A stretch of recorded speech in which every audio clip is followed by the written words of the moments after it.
What is the key to making great donuts? From wikihow.com. Try to make yourself better each day. Okay. Wow, that's not... Knead the dough until it's smooth but elastic. Then let it rise for about an hour. Make your glaze by melting butter and stirring in confectioner's sugar, vanilla. Dip them into the glaze. Oh my goodness, stop. Make it sound so easy. It's not that easy. Hey Cakenistas, it's Marisha.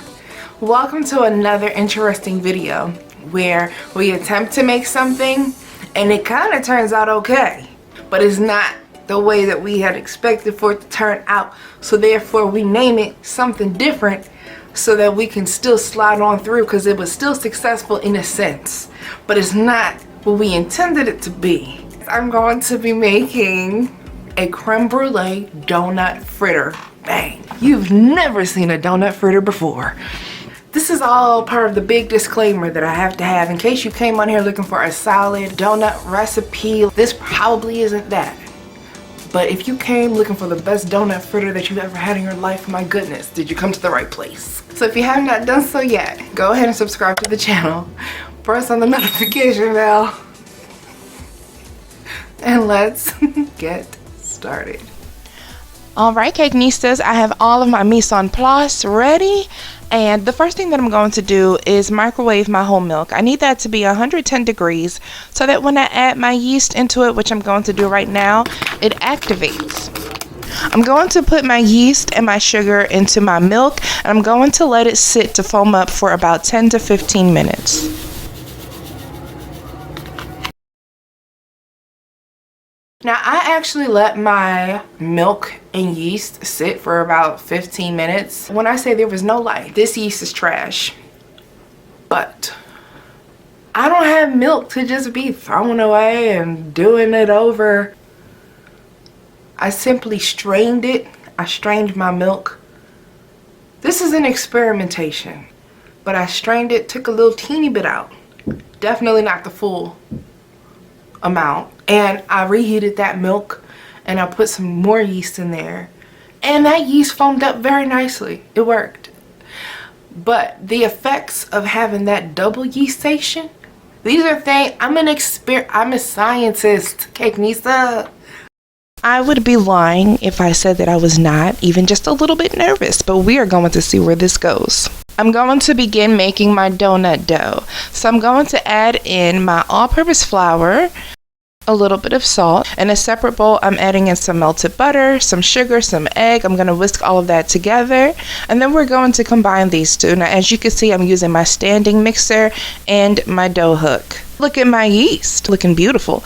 That's how it's supposed to look when it's activated. Hopefully, the double yeastage doesn't impact the flavor too much, but we will see. Let's combine that in with our egg mixture, give it a quick whisk, and then add that into our flour mixture. One thing that you can do when you are making doughs and using your dough hook is to actually spray your dough hook with some nonstick spray. You can also use shortening, or if it doesn't bother you that it sticks a little, don't worry about it. I'm going to begin mixing for about 10 minutes. Now usually by now you can see where your dough is going, and I can see that mine is not coming together, so I'm a little bit nervous. So let me just add a tablespoon more of flour. It's still sticky. Y'all, another tablespoon of flour. 4 tablespoons of flour. 5. I stopped at 5 tablespoons of flour. And I just added enough flour to where it actually came to full doughatry. If this was a struggle, we just hopped on the bus with that. But this isn't a struggle bus. This is experiments. Experimentation bus.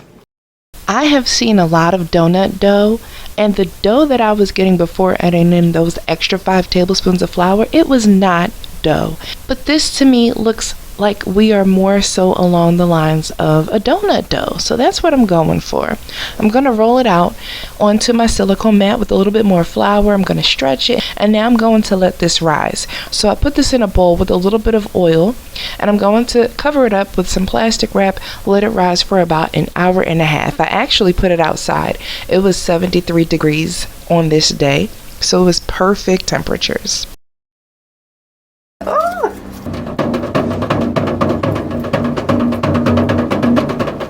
After an impromptu drum session and an hour and a half later, my dough has risen. You can see that steam in that bowl. I'm going to punch down my dough. This is my favorite part.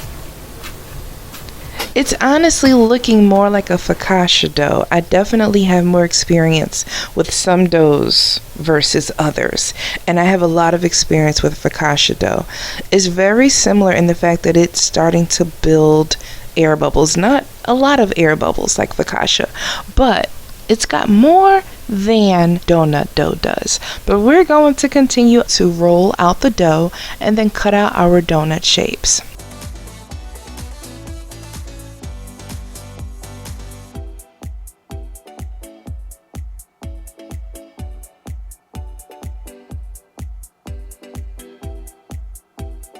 Question: have you ever seen a braided donut? Neither have I. And that's why I have to make one right now. We've seen braided breads, but not braided donuts, and I just need to figure out if this is going to work or not. Experimentation bus. I'm putting all of my Fritternuts onto a parchment paper lined sheet tray, and I'm gonna let these rise for another 40 minutes under plastic wrap. They should be doubled in size when they are ready. In the meantime, let's make our delicious creme brulee custard. I have some whole milk that I'm going to awkwardly pour into a sauce pot, and I finally get to use my vanilla bean. It's a little bit blurry, but you will see it in a second. We're going to put that vanilla bean right into that milk, the beans, and the pot. It is not creme brulee without actual vanilla bean. We're going to let that steep for a couple of minutes, and off to the side I have some granulated sugar, cornstarch, and a couple of eggs. Let's mix this up together.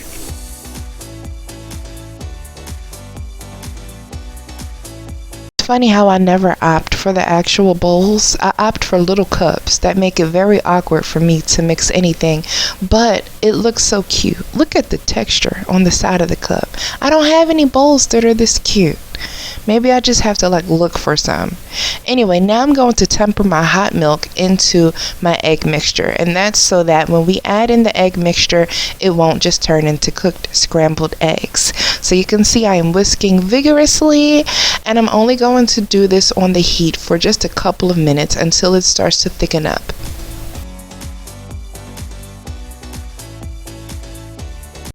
I'm going to remove my sauce from the heat and add in some butter, and this adds that perfect finishing touch, that perfect smoothness, and that nice buttery taste. Take a look at those gorgeous vanilla beans. Look at my donut dough.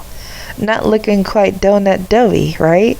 It really does look like a bread, like a white bread or a focaccia bread, but we're gonna go through with this. Let's fry it. I have my oil ready in a wok so that I have high sides.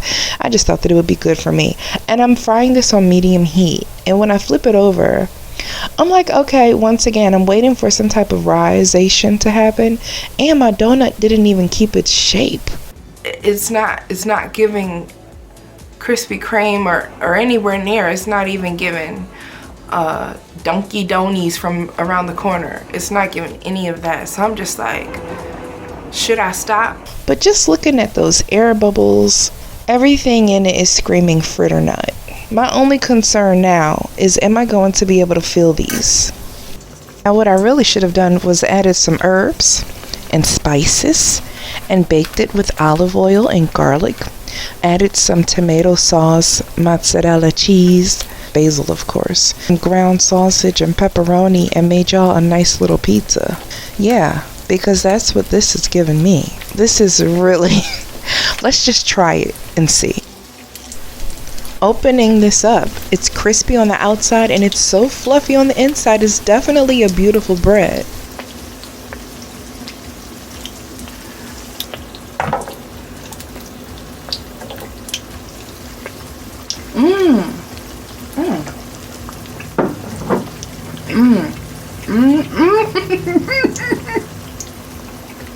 Oh my goodness. Oh my goodness. It's like oh my goodness. It's like deep fried bread with, oh my goodness, with French vanilla cream. It's different. It's like, it's more like a fritter. Wow. I am happy we have reached a new level of cakenicistry. To be able to create something, mind you, most things were created on accident, and they're delicious. My braid got a little messed up. Girl, your everything got a little messed up, but we're in too deep to stop now. Let's fry that focaccia braid and see what happens.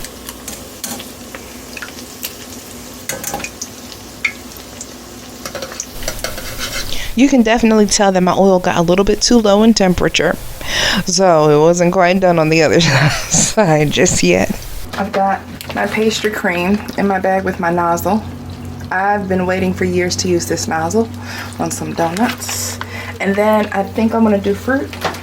So I have a portion of my pastry cream here. I'm gonna add some raspberry jam. And I'm gonna be waiting a few more years to use that nozzle on donuts because here I have Fritternuts. Oops. Burnt Fritternuts. Let me let that drain off upside down.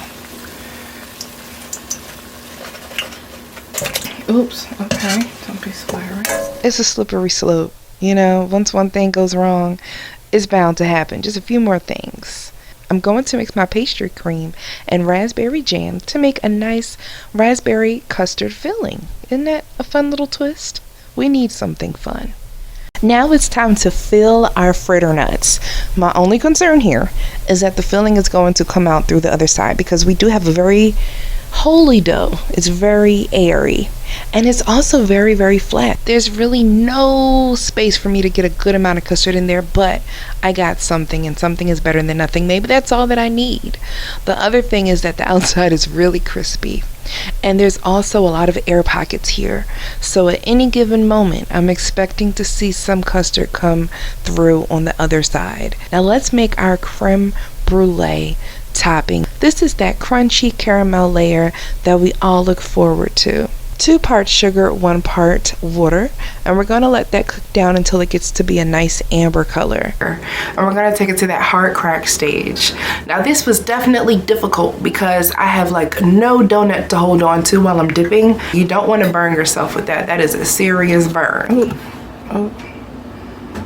I'm just gonna pour this on there. Why am I trying to dip? Oh.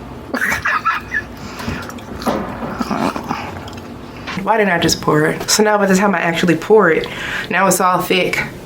And then now I got strings, which is kind of fun. So I'm like, I might as well start pulling some of the sugar because now I got sugar fun good time in my head. I couldn't pass up the opportunity to have some sugar fun. I made some little swirlies to decorate my fritters with.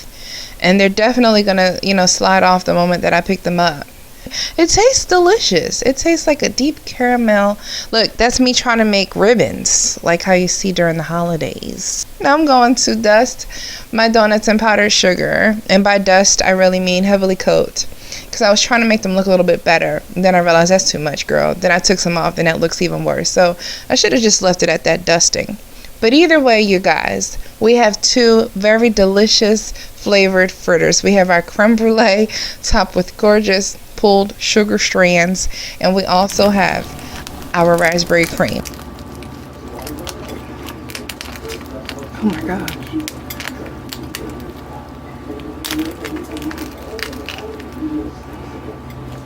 I was not ready for how thick that candy layer was going to be. The first one that I did was perfection. Make sure to do a nice thin layer of candy coating and not a thick one because you might crack a tooth.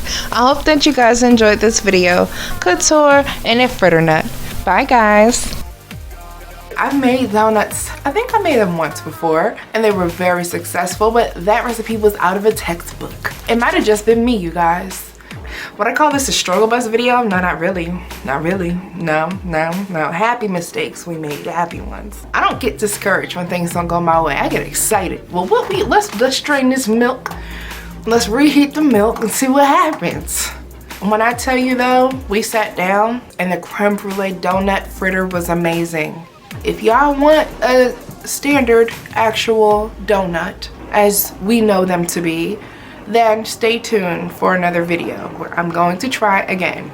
At this point, I should have like a struggle bus playlist. I'm gonna show you guys my mishaps and my misfortunes, just like I'm gonna show y'all my wins. This baking world it can be difficult, you know, it's very technical. I know some of y'all are gonna tell me where I went wrong, but I'm reminding you this was a fritternut.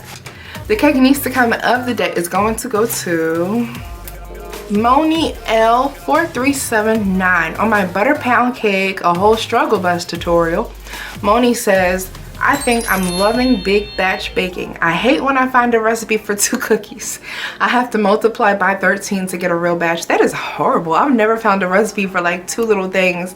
But yeah, that would be very annoying. I always think like, okay, if the person isn't trying to make a big batch, this is gonna annoy them as well. So I try to put both recipes, like a regular standard amount and then a big batch baking amount. Either way, I'm glad that you like them and I'm glad that it's helping you out. That is the whole point. So thank you so much, Moni. Or it could be Monil. I don't know. But thank you so much for commenting. I appreciate it. If you'd like to be in the next video, subscribe to the channel and comment down below, okay? Only cakeistas in this house. That sounds so weird. Share your favorite donut recipe down below so I could give it a try, please. I will see y'all in the next video. Bye, cakeistas.